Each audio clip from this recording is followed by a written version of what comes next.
What's going on, you guys? Back with another video regarding the DJI Mini 3.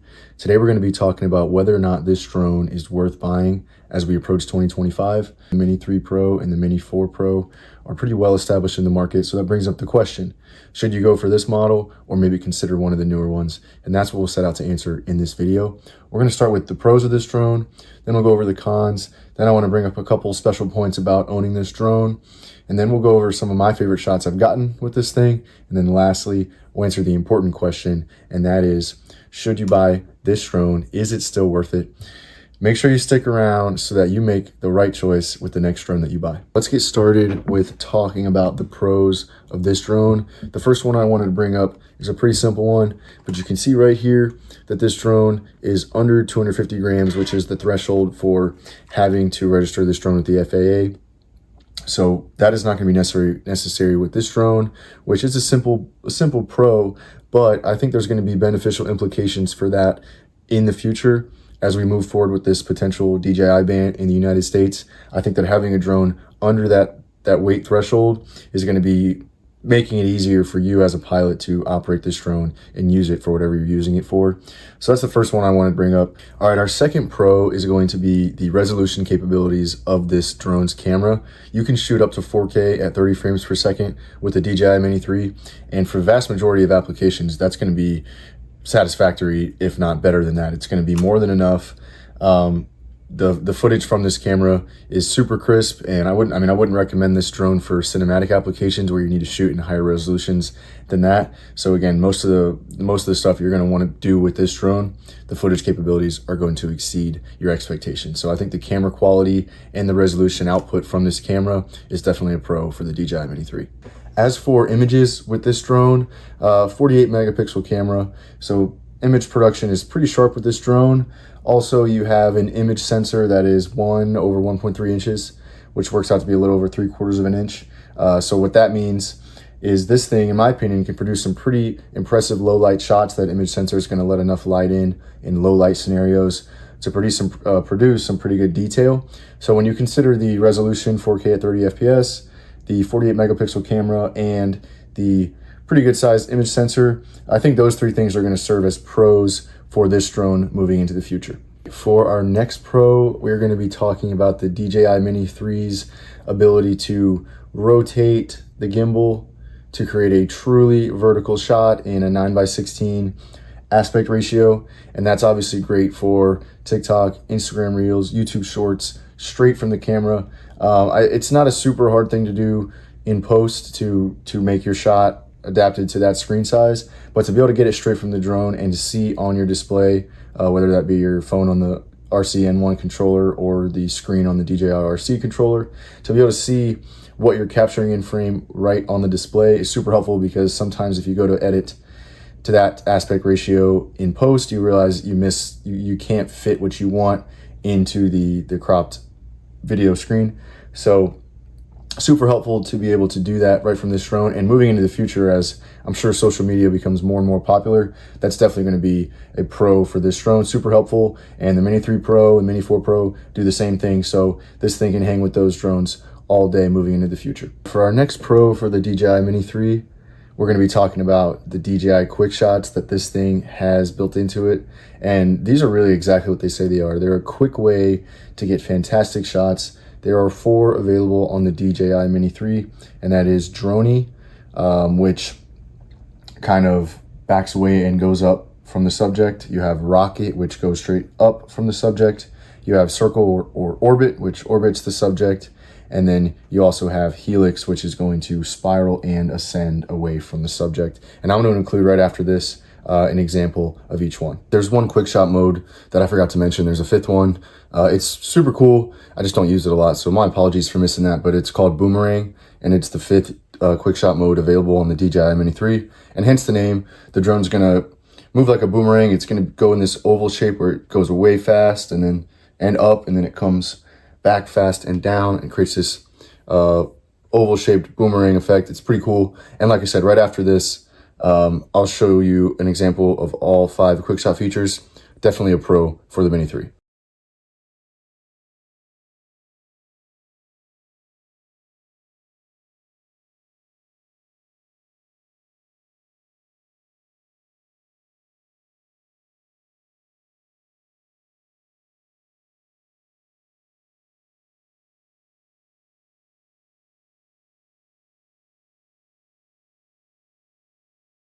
DJI Quick Shots is really just a great way to take an ordinary shot that you're trying to do manually and spice it up a little bit and make it just a little more cinematic. You can't quite, unless I guess just me, maybe this is just me, but I can't quite be as good manually as the Quick Shots modes. They're just a little bit smoother. There's not quite as much freedom with them as there is with point of interest and active track on the Pro model of this drone and the DJI Mini 4 Pro.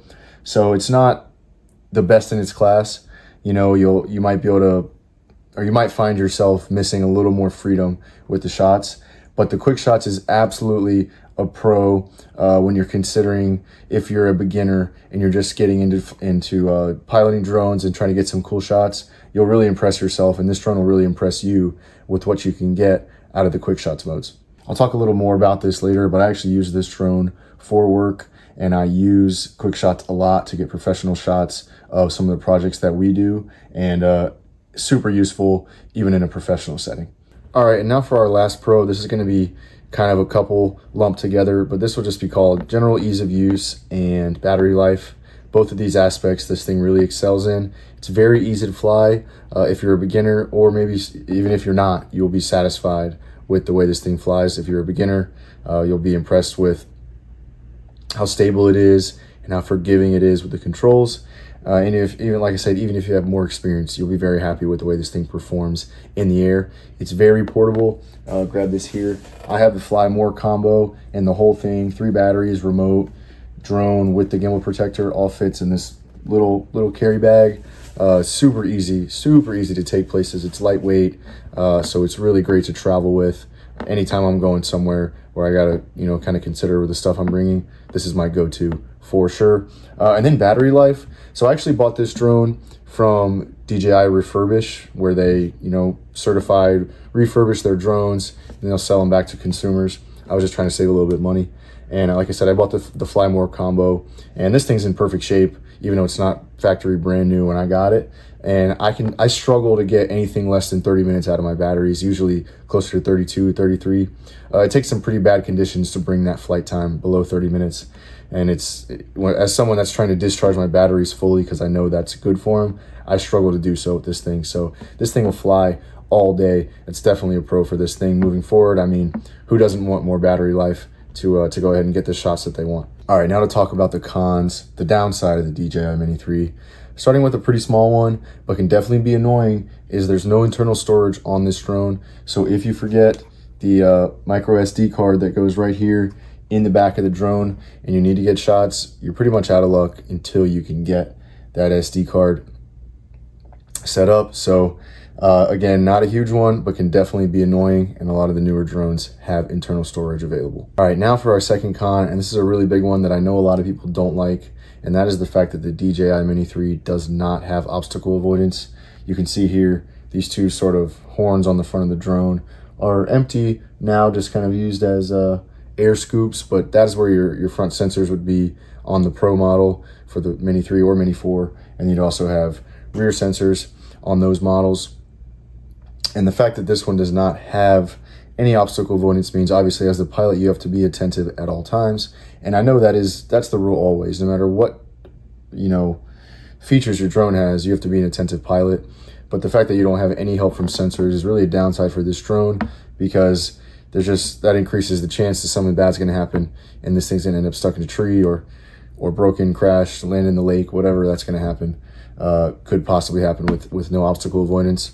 So the fact that there is no help from the drone for navigation is definitely a downside moving forward, because all the Pro models have it, and I've pretty much any new model probably coming out is going to have obstacle avoidance. So I do think that's going to hold this drone back from continuing to be really popular in the future. To mention a little bit more about obstacle avoidance and the lack of obstacle avoidance on this drone, you got to be really careful when you're doing the Quick Shots modes, because it's going to fly, the drone's going to fly itself, and it has absolutely no regard for what's around it. So that's definitely a huge downside for this drone. It's one thing to have no obstacle avoidance when you're flying it yourself, but when the drone is flying itself during Quick Shots mode, it can run into anything in its way. So you have to be really careful on the shot that you're planning to take. And that's definitely a downside here, because you got to really plan ahead when doing that. All right, and for our third con, this is really going to be along the same line of the lack of obstacle avoidance, because this goes hand in hand with it.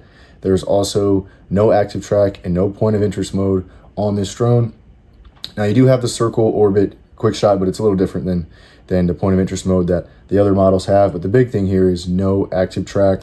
You're not going to be able to lock this on you as a subject or a car or boat, whatever, and have it follow that subject for an indefinite amount of time, until you're done with the shot. That is not available here, and that's part of the reason why it does not have obstacle avoidance, because those two features kind of go hand in hand. There are ways to set up and kind of use your quick shots to track a subject, but it really doesn't, it's not made for that, it's not designed for that, and it doesn't work that well for that way. It does not work that well that way. So again, definitely a big downside that this drone does not have active track, because that's a really great way to get really creative shots, and this just does not have that capability. So moving forward, those drones that do have that capability are going to become more popular in that aspect than this one. All right, now for our fourth con, it's going to come into play with drone mapping, photogrammetry, if you're familiar. This drone is not very compatible with the softwares that fly your drone for you, fly the maps and the orbits that you plan to get the images you need for mapping. Specifically, I use DroneLink, and this drone is not very compatible with DroneLink. If you have the RC N1 controller with no screen, and you have an Android device, there is a version of DroneLink that will work with this drone. But if you have the DJI RC, you're out of luck. If you have an Apple device, you're out of luck. Also, if you have the DJI RC Pro, the smart controller with the screen that you can download apps on, that one does work, but it's like $900. So not a lot of people have it, and it's not really an economically, feasible purchase to make for a lot of people. So if you're looking to use this drone for mapping, I would look elsewhere. Again, if you have that Android device and N1 controller, that might work out for you. But for those of you guys that are looking to expand from photo and video, expand to mapping, this is not going to be the drone for you. There are other drones out there that are going to be better and more compatible with the available softwares. So in this case, that is definitely going to be a downside for the Mini 3.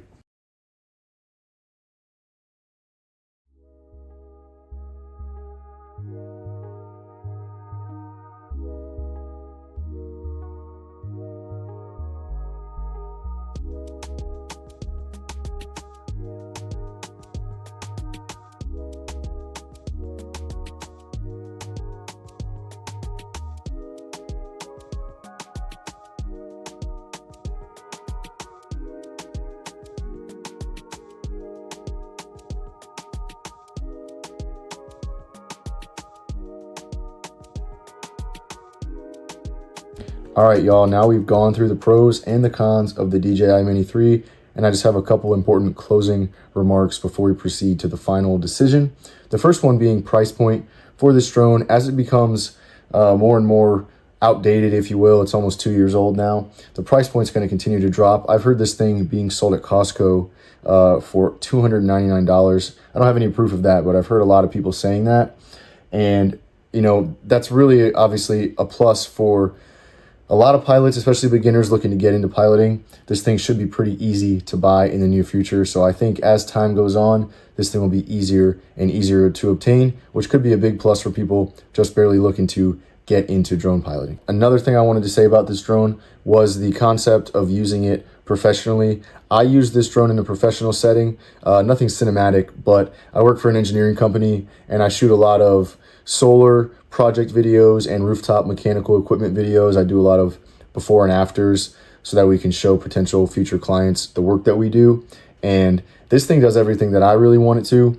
The quick shots is enough for that. So even if you guys are looking to get into the professional sector, not just recreational shooting, I do think that even though there may be better options for it, I do think this drone is very capable of that.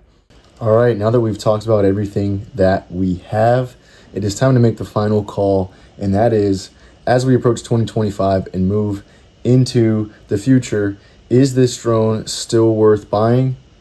I'm gonna say yes, but it depends on, obviously, what you're gonna be using it for. I would say the biggest draws to this drone overall are its ease of use, its versatility, and its affordability. I think this drone is going to be easy to get as we move forward as far as price, and for what it is very easy to use, and with the quick shots you can produce some really nice shots. Its biggest con being its overall lack of advanced features, auto track, hyperlapse, point of interest mode, all that stuff, obstacle avoidance. It doesn't have any of it. So if you're going to be using this thing for some risky shots or some really advanced shooting, you're going to have to skip it. But overall, if you're looking for a drone to get into piloting and to get into content creation, this is your drone. And I don't think that's going to be changing anytime in the future. So let me know if you agree down in the comments that this drone is worth buying moving into the future.